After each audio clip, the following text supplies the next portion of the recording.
নাগালের বাইরে তহিদ আফ্রিদি ফিরতে পারবেন না বলে হুমকি।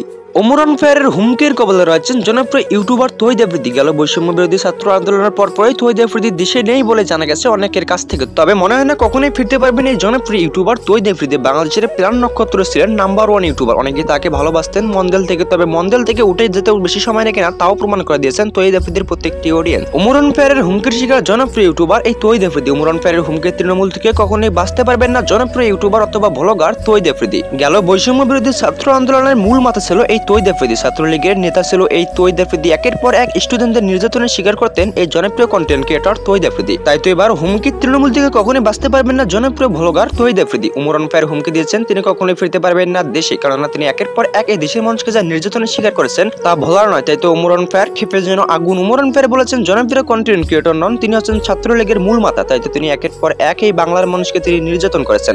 গেল বৈষম্য বিরোধী ছাত্র আন্দোলনের সময় তিনি কখনো সাহায্যের হাত কখনোই বাড়িয়ে দেননি ছাত্রদেরকে। তাই তো তিনি আজ দেশ থেকে পলাতক, তিনি কখনোই ফিরতে পারবেন না দেশে। ওমরান ফায়ারের করা হুঁশিয়ারি তৃণমূল থেকে কখনো বাঁচতে পারবেন না, তিনি চাইলেও দেশে ফিরতে পারবেন না। প্লাস প্রত্যেকটি মানুষের কাছ থেকে তিনি পেয়েছেন নানান লাঞ্ছনা বাঞ্ছনা এবং গালিগালাজের শিকার।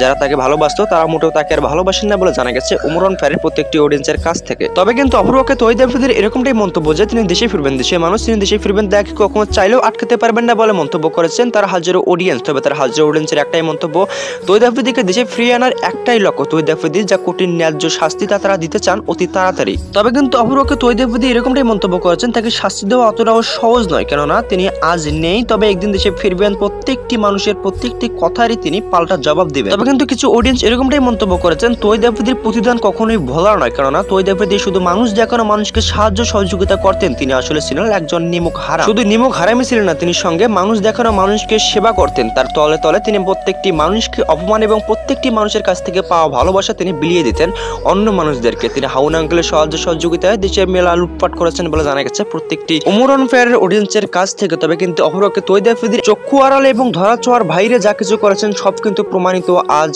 মিডিয়ার সামনে। এক সাংবাদিক কিন্তু তহিদ আফ্রিদিকে নিয়ে সব গোপন তথ্য ফাঁস করে দিয়েছেন। তহিদ আফ্রিদির আর জন্য স্থান হবে না এই দেশে, কেননা তহিদ আফ্রিদি যা প্রতিদান দিয়েছিল তা কিন্তু ভোলার নয়। তাহলেও কিন্তু তহিদ আফ্রিদি যা তলাতলে করেছেন তাও কিন্তু ভোলার নয়।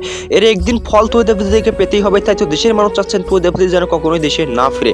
আর যদিও বা কখনো ফিরে তাহলে তো আপনাদের যা পাওনা তা আপনারা অবশ্যই বুঝিয়ে নেবেন। তবে কিন্তু সাংবাদিকটি কিন্তু অত্যন্ত ভাবে তার কিন্তু সকল গোপন তথ্য ফাঁস করে দিয়েছেন। এই নিয়ে কিন্তু চিন্তায় রয়েছেন তহিদ আফ্রিদি। তহিদ আফ্রিদির সব গোপন তথ্য ফাঁস হলে তহিদ আফ্রিদি আর কখনোই দেশে ফিরতে পারবেন না। আদারওয়াইজ দেশের মানুষ প্রত্যেকটি চান যেন তহিদ আফ্রিদির মতো একজন নিমুখ হারাম কখনোই দেশে না ফিরে, এবং তহিদ আফ্রিদির মতো একজন নিমুখ হারামের দেশে যেন কখনোই জায়গা না হয়। শুধু এটাই নয়, ওমরান ফায়ারের হুমকির তৃণমূল থেকে কখনোই বাঁচতে পারবেন না তহিদ আফ্রিদি। তবে কিন্তু দেশের প্রত্যেকটি মানুষের মন্তব্য তুলে ধরলাম ভিডিওটির মাধ্যমে।